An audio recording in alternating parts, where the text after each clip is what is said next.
Le projet Together, c'est un projet de solidarité internationale qui consiste en fait à aller dans des villages qui sont très isolés des centres hospitaliers pour y faire des consultations foraines bénévoles avec des médecins.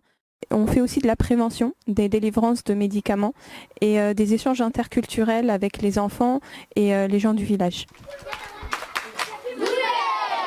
Caravane Bordelaise, c'est une association interfilière qui est basée sur le campus de médecine. C'est une association qui a qui se donne plusieurs missions, qui a plusieurs grands thèmes. Un thème soutien au projet de solidarité internationale. Il y a un pôle de solidarité locale. Il y a un pôle vie étudiante. Et il y a un pôle étudiants venus d'ailleurs.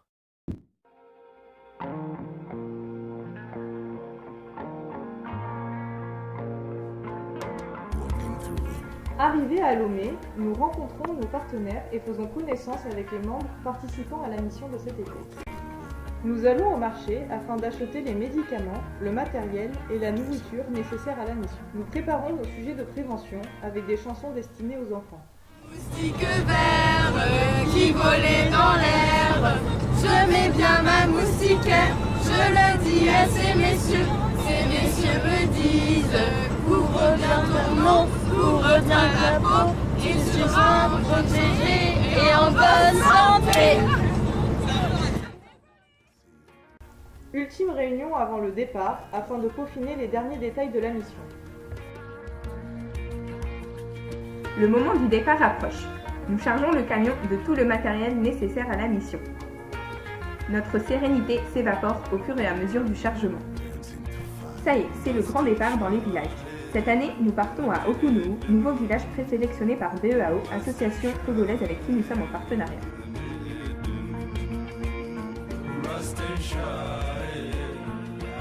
Nous partons également à Nidové et Ebikopé, où la mission Together 2014 s'était rendue. Ces villages sont enclavés dans les régions du Togo, où les centres de soins sont très éloignés, voire inexistants. Together, comme le nom le dit déjà, ça veut dire main dans la main, on va réaliser quelque chose. Pourquoi est-ce que le projet a été créé? C'est toujours dans le même but d'équilibrer ce que j'appelle souvent la balance sociale. Après un trajet riche en échanges, nous arrivons dans les villages où la population se précipite pour nous aider à décharger.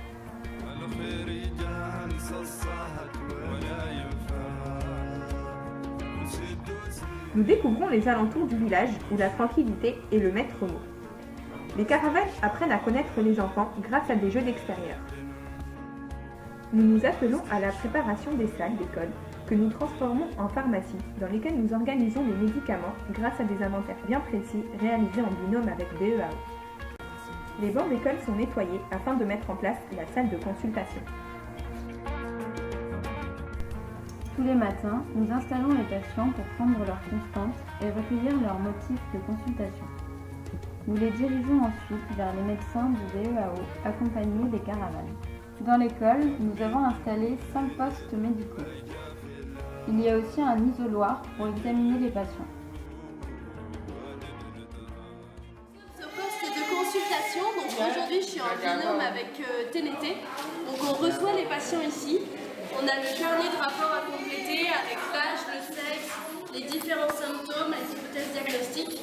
C'est ici qu'on va prescrire les médicaments et qu'on va aussi prescrire des analyses de laboratoire qui seront faites dans la salle d'à côté. On a aussi avec nous un interprète pour faciliter la communication et être sûr qu'il n'y ait pas d'erreur. Nous recevons ensuite les patients au poste de pharmacie où les médicaments sont délivrés sur prescription médicale.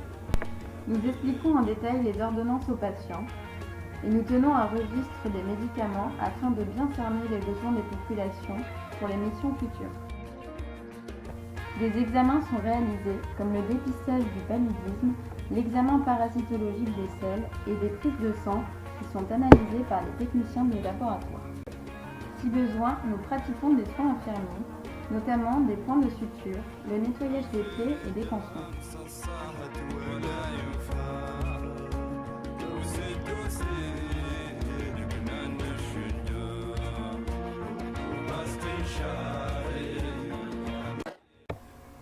La matinée débute par une séance de prévention sur la place du village.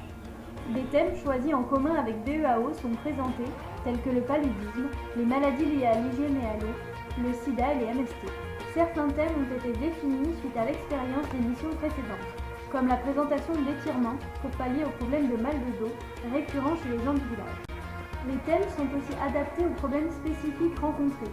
À Okunohu, par exemple, la gale et l'hygiène dentaire ont été abordés. Après cette matinée bien chargée, nous passons l'après-midi avec les enfants, toujours enchantés d'être l'objet de la caméra. Nous jouons avec eux au foot, aux billes, à l'épervier.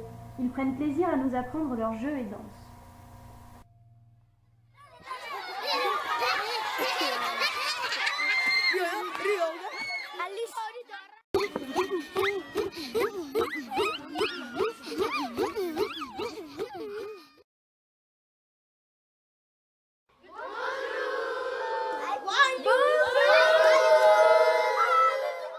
En fait, on s'est rendu dans une école à Pessac, une école primaire, dans 2 classes différentes. On a travaillé donc sur une partie culturelle, on a parlé aux enfants du Togo. Il y a aussi une partie hygiène pour ce qui fait tout à fait partie de notre activité, donc apprendre ce que sont que les microbes, les virus, les bactéries, bien se laver les mains. Au Togo, on a aussi travaillé ces 2 aspects-là, donc d'une part en leur parlant un petit peu de la France, on a apporté un jeu de dames, on a joué aux petits chevaux, et ensuite en leur parlant de l'hygiène qui faisait partie de toute la prévention qu'on a fait sur place dans le village. On a aussi pu filmer les enfants français en train de poser des questions qu'on a apportées sur place, et ensuite on a filmé la réponse de ces enfants. Avez-vous de l'électricité dans vos maisons?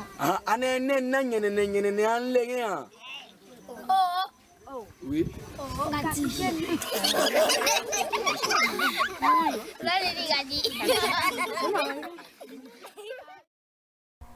Aux alentours de 17h, un duo caravane BEAO s'entretient avec le groupe relais, qui sont 4 adultes volontaires pour faire perdurer l'action de prévention après notre départ. Nous approfondissons avec eux le thème de prévention présenté le matin même. Le groupe relais est présenté de façon officielle au village, vêtu du t-shirt de la mission. Cette année, dans l'optique d'évaluer l'impact du projet, nous sommes retournés dans les villages ayant reçu la mission en 2014. Nous avons défini les critères d'évaluation concernant les thèmes abordés cette année-là. Et ce qui m'a vraiment fait plaisir, c'est qu'on avait l'impression que la mission servait à quelque chose, parce que en 2014, ils sont passés dans ces villages-là et on repasse 2 ans plus tard et les choses ont changé. Évidemment, ça n'a pas changé du tout au tout, mais ça a évolué et ça fait plaisir de se dire que ce qu'on fait, ça ne sert pas à rien. On apporte quelque chose à ces gens qui restent et qui finissent par améliorer leur quotidien durablement. Il y a des gens qui nous ont vraiment dit qu'il y a moins de crises de palu depuis que vous nous avez expliqué les moyens de prévention. Le passage de la première vague de votre équipe de 2014 a fait beaucoup de changements avec vos enseignements, vos sensibilisations et surtout avec le groupe relais que vous avez mis en place avant de partir. Ça a fait que la plus grande partie de la population est réveillée. Le taux de maladie a diminué après votre départ.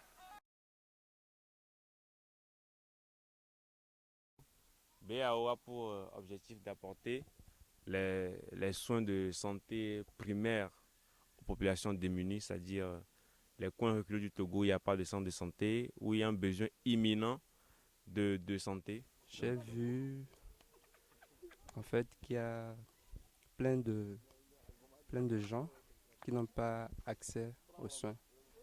Donc bon, j'ai décidé de m'engager dans BEAO pour cela et pour ne serait-ce qu'aider du peu que je peux les populations qui n'ont pas accès aux soins. BEAO, ou Bien-être aux orphelins, est notre association partenaire au Togo. Elle est composée de différents professionnels de santé, du médecin à l'infirmier, en passant par le technicien de laboratoire. Cette collaboration, plus que nécessaire, nous a facilité la communication dans le village. Nous partageons ainsi notre quotidien entre tâches ménagères, sourires et travail médical. Pendant notre mission, ça s'est hyper bien passé. On s'est vraiment beaucoup rapproché des gens de BEAO et donc c'était trop génial. Nous divisons les tâches ménagères en différents groupes. Vaisselle, ménage, cuisine et eau. Nous nous immisçons ainsi dans la culture togolaise. Durant ces 2 semaines, nous apprenons à vivre au Togo en se détachant de nos habitudes occidentales.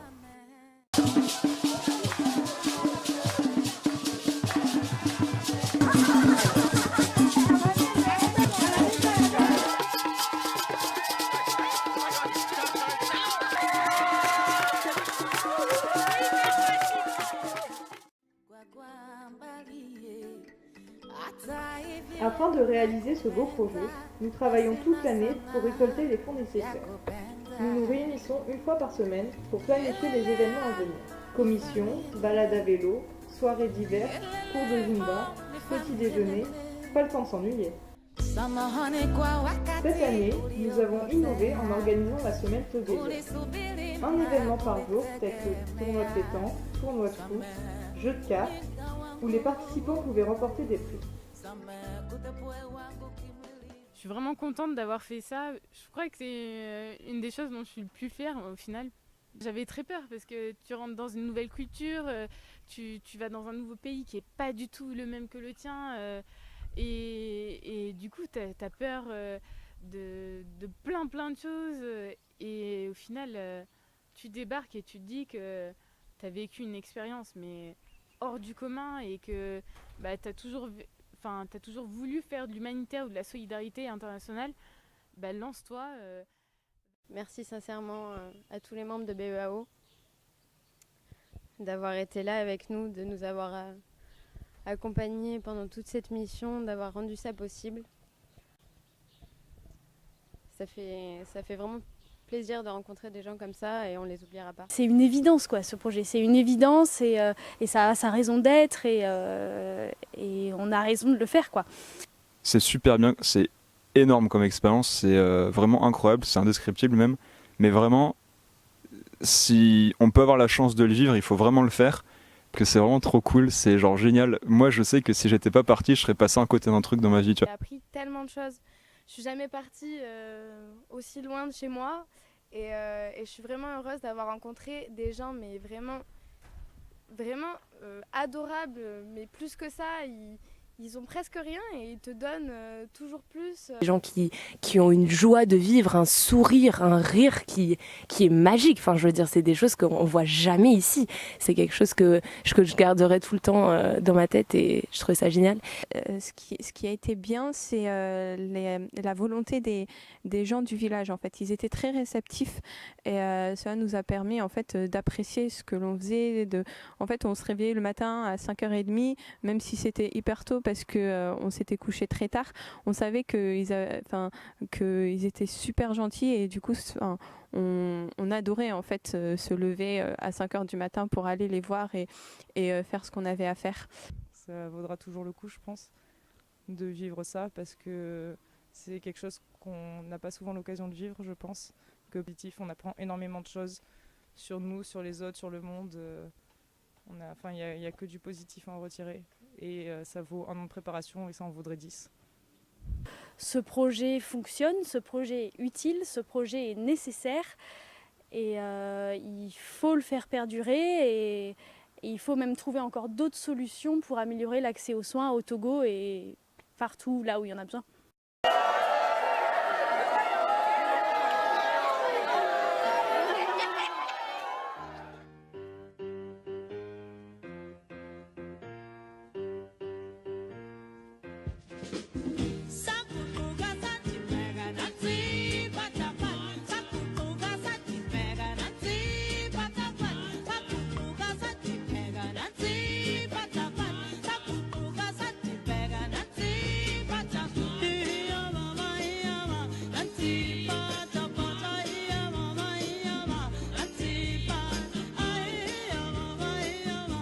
Merci aux membres de l'association Caravane Bordelaise qui nous ont aidés tout au long de l'année à monter notre projet.